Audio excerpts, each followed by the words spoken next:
শুভ মকর সংক্রান্তির ব্লগটা দিতে দিতে অনেকটাই দেরি হয়ে গেল। অনেকটা ব্যস্ততার মাঝেও খুব মজা করে কিন্তু আজকের দিনটা কাটানো হলো। আর কি কি পিঠে পুলি বানানো হলো, তো চলুন আজকের ব্লগটা তবে শুরু করি।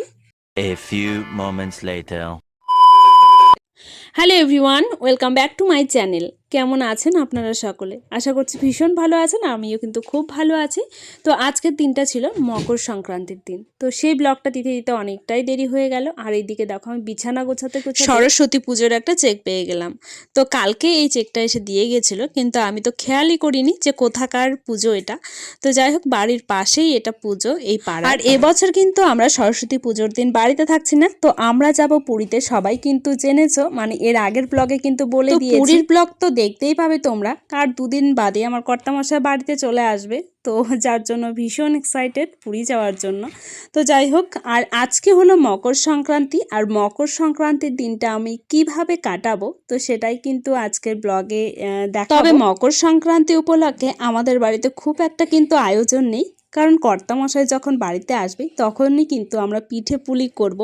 আর আজকে শুধুমাত্র যেটুকু নিয়ম করতে হয় সেটুকুই কিন্তু। তো চলো কি কি আয়োজন করা হবে সেটা তো দেখাবোই। তো তার আগে ঝটপট করে আমি কাজগুলোকে সেরে নেই, কারণ এখন প্রায় অনেক কাজ বাকি রয়েছে। আর সকাল সকাল কিন্তু পাপাও আজকে ঘুম থেকে উঠে গেছে, আর আমি কিন্তু স্নান সেরে তারপর কিন্তু বসেছি এই কাজ। ঘুম থেকে উঠে আমি এই ঘরের কাজগুলো করতে পারি না, তার একটাই কারণ পাপা যেহেতু এই ঘরে ঘুমোয়, আর আমি যদি ঘরের লাইটটা জ্বালিয়ে দিই মানে অন করি, তাহলেই কিন্তু পাপাও ঘুম থেকে উঠে যায়, যার জন্য আমার লাইটটা অফ করে রাখতে হয়। তো যাই হোক, আমি স্নান টান সেরে তারপর সমস্ত বাইরের কাজ সেরে তারপর কিন্তু আমি এই ঘরের কাজগুলো করি। তো যাই হোক, তো যেটা বলছিলাম, এই যে একটা মেশিন দেখতে পাচ্ছ, একটা মহিলার কিন্তু এরকম হাতের কাজ করা খুবই জরুরি। মানে বাড়িতে যদি এরকম একটা মেশিন থাকে বা নিজে যদি কিছু ইনকাম করতে চাও, তাহলে অবশ্যই কিছু না কিছু হাতের কাজ করাটা আমার মনে হয় খুবই জরুরি। আর এই যে দেখো মেশিনটা আছে, এই মেশিনটা থেকে কিন্তু আমি মানে একটু হলেও ইনকাম করতে পারি, মানে নিজের একটা ইনকাম। তো যাই হোক, সবসময় তো সবার কাছ থেকে টাকা চাওয়া যায় না, কিন্তু কিছু কিছু জিনিস যদি নিজের টাকা দিয়ে নেওয়া হয় তাহলে কিন্তু খুবই ভালো লাগে। আর এই যে দেখো, আমি আজকে এই আমার দরজার সামনে ABCD ওয়ার্ড লিখে রেখে দিয়েছি, তার কারণ পাপা যেহেতু খেলাধুলো করে আর ওর বয়স মাত্র 2 বছর, তো 2 বছরে মোটামুটি সব ধরনের কথাই ও শিখে গেছে। আর পড়তে চাইলে, মানে ওকে যখন পড়াতে বসি তখন ও কিন্তু একদমই পড়তে চায় না, তো যার জন্য আমি কিন্তু এইভাবে দরজার মধ্যে ABCD ওয়ার্ডগুলো মানে লিখে রেখেছি। মানে ওর সামনে লিখে রাখলে পরে ও কি হয় বলো তো, মাঝে সাঝে গিয়ে বলবে যে এটা A, এটা P। তো ও কিছু কিছু অক্ষর যেহেতু চেনে, যার জন্য এইভাবে আমার রাখা। আর এই যে দেখো, একটা টুপি নিয়ে আমি হাজির হয়েছি। এই টুপিটা নিয়েছিলাম দীঘা থেকে পাপার জন্য, আর পাপার কিন্তু খুবই পছন্দের একটা টুপি। তো যাই হোক, তারপর বসে পড়লাম মেঝেটাকে একটু ঝাঁটা দিতে। আর আমি দেখো মেঝেতে কিন্তু একটা চাদর পেতেছি, আর চাদরের নিচে একটা কম্বলও রয়েছে। যেহেতু পাপা সবসময় মেঝেতেই খেলাধুলো করে, তো যার জন্য এই ব্যবস্থাটা করা। কারণ এখন যেহেতু শীতকাল পড়েছে, আর ঘরের মধ্যে কিন্তু সবসময় প্রচুর ঠান্ডা থাকে। আর পাপা সব সময় কি করবে, মোজা পরবে না, এটা পরবে, টুপি পরবে না, তো যার জন্য কিন্তু এই ব্যবস্থাগুলো করা। তবুও ওর কোথা থেকে ঠান্ডা হয়ে মানে ঠান্ডা লেগে যায়, মানে বুঝতেই পারি না। এত কিছু ব্যবস্থা করার পরে ওর একটার পর একটা লেগেই রয়েছে, বিশেষ করে ঠান্ডাটা। তো যাই হোক, এদিকে মোটামুটি আমার ঘর গোছানো তো কমপ্লিট হয়ে গেছে, কিন্তু ঘর গোছাতে গোছাতে এই যে আবার এলোমেলো শুরু হয়ে গেছে, কারণ পাপা আমার পাশ থেকে সব কিছু ছোড়াছুড়ি শুরু করে দিয়েছে অলরেডি। তো যাই হোক, যতই আমি গোছানোর চেষ্টা করি না কেন, একটু পরে আমার ঘর আবার সেই জঙ্গল হয়ে যাবে, মানে এলোমেলো হয়ে রইবে সব কিছু। তো যতটুকু পারি একটু গোছগাছ করে রাখার চেষ্টা করি। তো এখানটায় দেখো আমার কিন্তু রয়েছে ঠাকুর, বজরংবলী আর জগন্নাথ দেব। তো এগুলোকে আমি পুজো দেই না, শুধু ওখানটায় রেখে দিয়েছি আপাতত। সন্ধ্যাবেলায় একটু ধূপ দেখানো হয়, যেহেতু ওই ঘরে আমাদের মার ঘরে ঠাকুর বসানোই রয়েছে। তারপর দেখো চলে এসেছি রোদে, আর রোদে চুলগুলোকে একটু শুকিয়ে নিচ্ছিলাম। আর এখানটায় দেখো মুড়ি মেখে নিয়েছি, মানে সকাল সকাল একটু চা মুড়ি না খেলে একদমই ভালো লাগে না। তো সকাল সকাল চা মুড়ি খেয়ে তারপর দুপুরবেলা আমি কিন্তু কাজে লেগে তো পড়েছি। কিছু কিছু জামা কাপড় আজকে কাচা ধোয়া করা হয়েছিল, তো সেগুলোকে এখন তুলে নিচ্ছি। আর আজকে রোদটা খুবই ভালো দিয়েছিল, যার জন্য খুব তাড়াতাড়ি কিন্তু শুকিয়েও গেছে জামাগুলো। আর এখন বাজে কিন্তু মোটামুটি 1:30টার মতো, আর পাপাও কিন্তু এখন ঘুমিয়ে গেছে।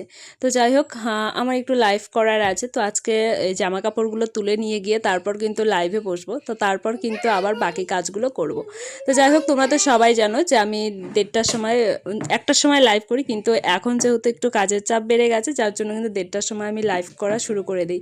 আর এই যে সবাই রোদে বসে বসে আড্ডা দিচ্ছে, তো ওখানে মা আছে, কাকি শাশুড়ি মা আছে, আর একটা জেঠি শাশুড়ি মা আছে। তো সবাই রোদে বসে বসে গল্প করছিল, আর আমরা সকালবেলাটা কিন্তু ওইখানেই ভাত খাওয়া দাওয়া করি এখন, মানে শীতের দিনটা অন্তত পক্ষে। তো কিছুদিন পর তো আবার গরমকাল পড়ে যাবে, তখন কিন্তু আর কেউ ঘরের থেকে বেরোবে না আর কি। তো যাই হোক, এদিকে কিছু জামা কাপড় ছিল, সব মোটামুটি আমার শুকিয়ে গেছে। তো এগুলোকে এখন আমি তুলে বাড়ি নিয়ে যাব, আর জামা কাপড়গুলো ভাঁজ করেও রেখে দেবো। তো আমি লাইভ করার পর কিন্তু আবার জামা কাপড়গুলো ভাঁজ করতে লেগে পড়েছি। আর আজকে অনেক যেহেতু জামা কাপড় রয়েছে, আর বিকেলবেলাও আমার প্রচুর কাজ রয়েছে, তো যার জন্য আগে থেকেই আমি জামা কাপড়গুলো ভাঁজ করে। আর এইদিকে জামা কাপড় ভাঁজ করতে করতে আর একটা কাণ্ড ঘটে গেল, তো তোমরা দেখো।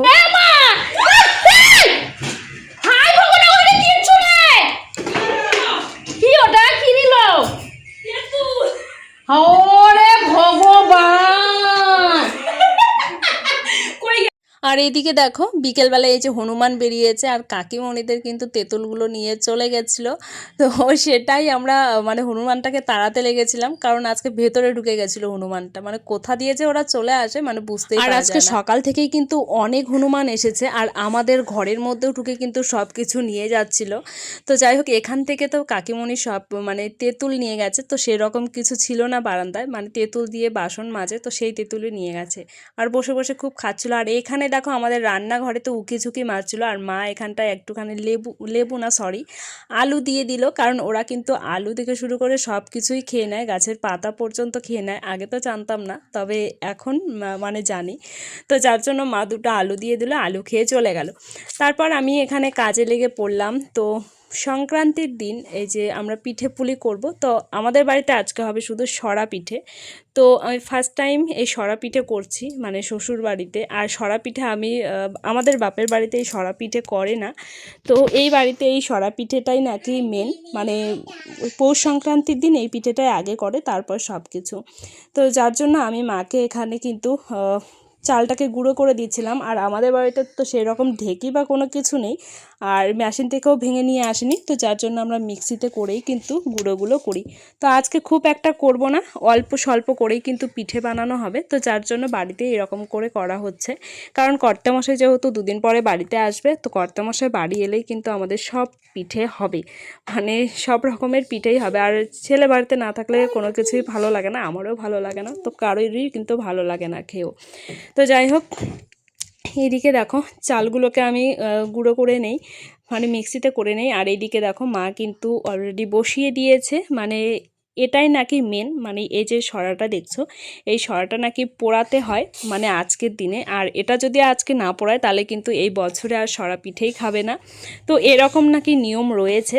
তো আমার কিন্তু এইদিকে মোটামুটি দেখো সবগুলোকে মিক্সিতে পেস্ট করা হয়ে গেছে, চালের গুঁড়োগুলো। তো এখন মা এগুলোকে সুন্দর করে পিঠে বানানো শুরু করবে। আর এই যে দেখো কত বড় একটা হাঁড়িতে করে দুধ বসিয়ে দিয়েছে, তো সেই সরা পিঠেগুলোই কিন্তু এই দুধের মধ্যে জাল হবে। তো কি করে আমি কিন্তু জানি না, এই ফার্স্ট টাইম করছে। তবে আজকে আমি খুব একটা দেখাতেও পারিনি, যেহেতু আমাদের প্রার্থনার টাইম হয়ে গেছিলো, মা এদিকে পিঠে করছিল, আর আমি কিন্তু গেছিলাম প্রার্থনা করতে, মানে ঠাকুর সন্ধ্যা দিতে। তো দেখো যেটুকু আমি দেখাতে পারলাম, তো সেটুকুই কিন্তু দেখানোর চেষ্টা করছি। তো মার কিন্তু এদিকে ব্যাটারটাকে গুলিয়ে নেওয়া হয়ে গেছে, তো এখানে সেরকম কিছুই দেয়নি, একটু সামান্য একটু নুন দিয়েছিল, আর সেরকম কিচ্ছু দেয়নি। আর এটাতে গুড় টুড় তো সেরকম কিছু দেয় না। তো যাই হোক, এই সরা পিঠেটা এই ফার্স্ট টাইম খেয়ে কিন্তু আমার খুব একটা ভালো লাগেনি, তবে সবার নাকি খুব ভালো লাগে। আর যেটা দুধে জাল দিয়েছিল সেটা কিন্তু খুবই ভালো লেগেছে। তো জানি না এই সরা পিঠেটা খেতে কার কার বেশি পছন্দ লাগে, তবে গরম গরম 2-1টা খেতে বেশি ভালো লাগে, আর ঠান্ডা হলে তো আমার একদমই ভালো লাগে না।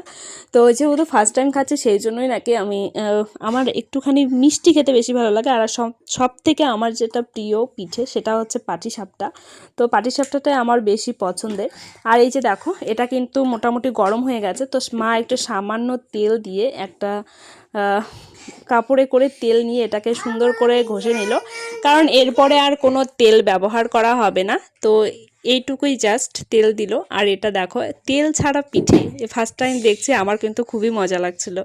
তো যাই হোক, এটাকে এখন ঢেকে দেবে। আর প্রথমটা কিন্তু একেবারেই ভালো হয়নি, তো প্রথম পিঠেটা ওরকমই হয়, কিন্তু পরেরগুলো মোটামুটি খুবই ভালো হয়েছিল।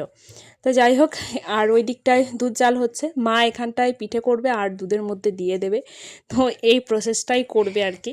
তো যাই হোক, আগে দেখি তুলে নেই, মানে এটাকে তুলে নেই, তারপর দেখি কেমন হলো। আর তারপর কিন্তু আমি চলে যাব ঠাকুর সন্ধ্যা দিতে। তো যার জন্য সম্পূর্ণ পিঠে পুলির ব্লগটা আমি দিতে পারিনি, কারণ এটা সেরকম কোনো কিছুই না, শুধু এটাকে পিঠেটা করবে আর দুধের মধ্যে দিয়ে দেবে। তো এইটুকুই প্রসেস। আর এই যে দেখো প্রথমটা কিন্তু কাঁচা কাঁচা হয়ে গেছিলো, তো ফার্স্টটা আর দ্বিতীয়টা এই দুটো কিন্তু আমি এখন চারিদিকে ছিটিয়ে দেব। তো পৌষ সংক্রান্তির দিন আমাদের মধ্যে এরকম নিয়ম রীতি রয়েছে যে এগুলো সন্ধ্যার সময় সব দিকে চারিদিকে ছিটিয়ে দিতে হবে, মানে ভূত প্রেত বলে যা যা আছে সবাই খেয়ে যাবে। তো যাই হোক, এই ছিল আজকের ব্লগটা। কেমন লাগলো অবশ্যই কিন্তু কমেন্ট করে জানাবে। দেখা হচ্ছে আর একটা নতুন ব্লগ নিয়ে।